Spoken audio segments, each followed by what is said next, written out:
Hello my dear friends and viewers. Today we are going to see some interesting words. The words related to a person who roams here and there unwantedly. The other word, we give some offerings to equal to our weight in temples. Okay. The third one, a person who does not like to spend money. இவங்கெல்லாம் என்ன நம்ம இங்கிலீஷில் சொல்லுவோம் அப்படிங்கிறது தான் today's video. First என்னென்னு பார்த்தீங்க அப்படின்னா, நம்ம எடைக்கடை தங்கம் கொடுக்குறோம், இல்லை இவனோட எடைக்கடை வந்து இப்போ யூஸ்வலாக ஒரு சில கோயிலில் அப்படின்னு பார்த்தா நம்மளோட வெயிட்டுக்கு ஈக்குவலாக ஒரு ஒரு பொருளை கொடுப்பாங்க, ஆஃபர் பண்ணுவாங்க. ஒரு சில டெம்பிளில் வந்து பார்த்திங்கன்னா கோகோனட் ஆஃபர் பண்ணிடுறாங்க, ரைஸ் கொடுக்குறாங்க, நெல், அதுக்கப்புறம் பனானா, தேங்காய் இதெல்லாம் கொடுத்துருவாங்க இல்லையா. So we balance something with our weight. That is called tantamount. T-E-N-T-A-M-O-U-N-T. Tantamount அப்படின்னா எடைக்கடை தங்கம் கொடுக்கறது, எடைக்கடை ஏதாவது ஒரு பொருளை பேலன்ஸ் பண்ணுறது, ஈக்குவல் பண்ணுறதுக்கு பேர் தான் tantamount. Okay. For example, we gave money to tantamount of the child's weight.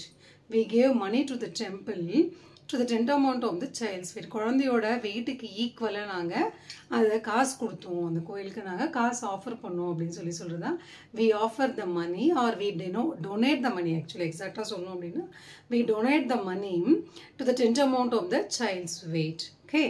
The next one, எப்போவுமே வந்து வீட்டிலையோ இல்லை வெளியிலையோ ஒருத்தங்க இருப்பாங்க, வெட்டியாக சுற்றுவாங்க, எந்த வேலையும் பார்க்க மாட்டாங்க, எதுக்காகவும் கவலைப்பட மாட்டாங்க, எந்த ரெஸ்பான்சிபிலிட்டியுமே எடுத்துக்க மாட்டாங்க. அப்படிப்பட்ட ஒரு ஆளை நம்ம என்னன்னு சொல்லுவோம் பார்த்தீங்கன்னா வேஸ்ட்ரல். WASTREL, வேஸ்ட்ரல் அப்படின்னு சொல்லுவோம். ஏன் அப்படின்னா அவங்களுக்கு எதை பற்றியுமே கவலை இருக்காது, எதுவும் அக்கறை இருக்காது, எப்போவுமே ஊதாரியாகவே சுற்றிட்டு இருப்பாங்க. அவங்கள for example parents hate because he is வேஸ்ட்ரல்.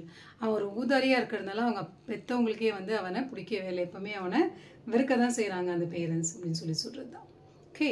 இந்த நெக்ஸ்ட் ஒன் பார்த்தீங்க அப்படின்னா, a person who does not like to spend money, he wants to save the money.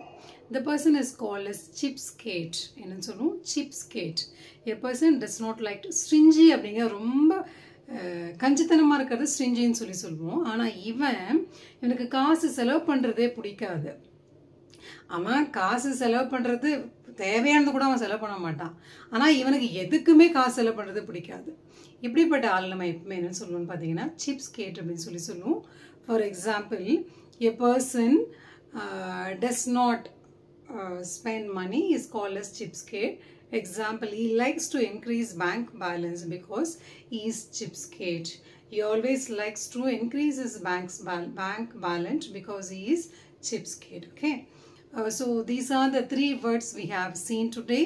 The first one, tantamount, எடைக்கடையா ஈக்குவலாக கொடுப்போம் இல்லையா, that is called as tantamount. The next one, wastrel, ஊதாரியாக சுற்றிட்டு இருக்கவனை வந்து wastrelனு சொல்லுவோம். The third one, a person எப்பவுமே அவனுக்கு காசு செலவு பண்ணுறதே பிடிக்காத ஒரு விஷயம், அதாவது அவன் அப்படிப்பட்ட ஒரு ஆள் நம்ம என்னன்னு சொல்லுவோம்னு பார்த்தீங்க அப்படின்னா cheapskate அப்படின்னு சொல்லுவோம். Okay. Thank you so much for watching my video and I catch you in the next one. Until that, signing off, Dr. L. Komuthi. Thank you.